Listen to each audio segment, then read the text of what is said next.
Bestie, remember a few days ago when I told you weren't wearing enough makeup? Today I'm going to show you how much you should be wearing. So I made a video telling you that you need to start putting that shit on, and I stand by that. So I'm going to show you exactly what I mean by that. I'm always getting comments, I'm always getting questions, especially from clients that sit in my chair or people that watch my videos, and they're like, I don't understand why my makeup doesn't look like yours. My makeup doesn't last. I put this product on and it looks patchy.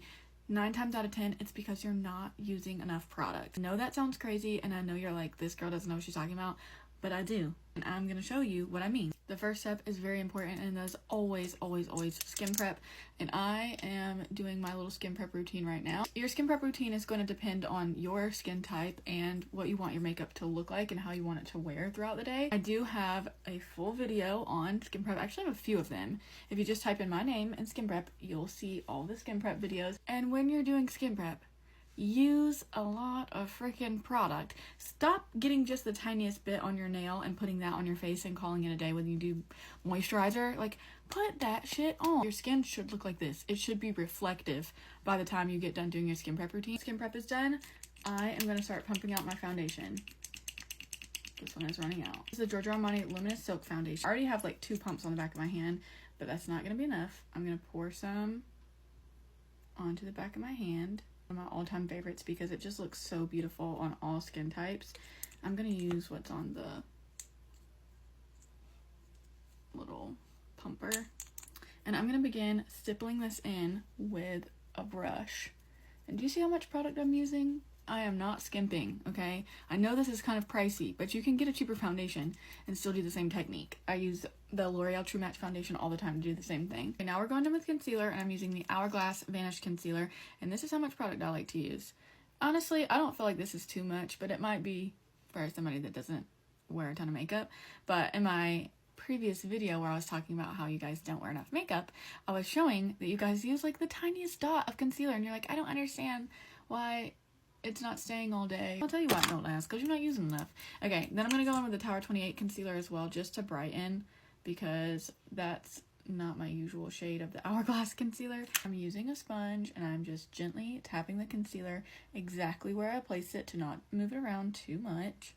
Okay, next is cream bronzer, and I'm going to use this one from Dibs. This is the shade 5.25, and I'm just using the bronzer side. And again, I'm being kind of heavy-handed. I want to make sure that this is going to show up once it's blended out and that it's going to last all day. Okay, and after cream bronzer is cream blush. I'm going to be using this one from Makeup by Mario. This is the shade Sweet Pink. And again, do I need to even say that we're being heavy-handed?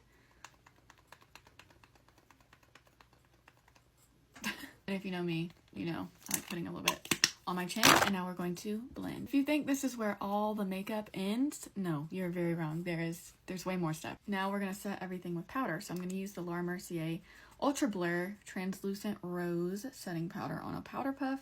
When it comes to the under eyes, I always say to really press the powder in with the powder puff, and I like to leave a little bit to bake to brighten. Anywhere that I used concealer is getting set with powder. And now that the face is looking nice and matte and set, we're going to move on to eyes and brows and all that stuff. And I will be back to finish my base with you. So BRB. Our eye makeup is done. This is what it's giving, by the way. We're going to start pressing out the loose powder. We're not really dusting it away. We're just kind of pressing it in exactly where it already is. We're not really displacing it very much. Okay, now it's time to do our second layer of bronzer. We're going to use the Hoola Benefit bronzer, and I'm just using this on a very fluffy brush, and we're just going to start kind of tapping over the top of where we did our cream bronzer just to really lock it in. And you see this? It's not patchy. Everything is super seamless. Everything is super like gradient and cohesive. There's no definitive lines anywhere because I'm wearing a lot of product. For blush, I'm kind of crazy. I'm going to do 2. I'm going to do this one from Dior. This is the Coral. And I'm just going to, oh my gosh, I love blush. Just kind of dusting this over where we did the cream. And a little bit of Happy from Rare Beauty. This is the like shimmery blush. I love this because it just gives me a little bit of highlight, but also has a little pinky tint to it. So again, super cohesive. we love. I'm going to do my lip and I'll be right back to show you how we set. The last step is going to be setting spray. Sometimes it's multiple. Today I'm going to use the one size On Till Dawn setting spray because I know this is going to hold everything in place all day. You do have to be careful with her though. She can be a little lethal. Okay, besties, this is the full glam.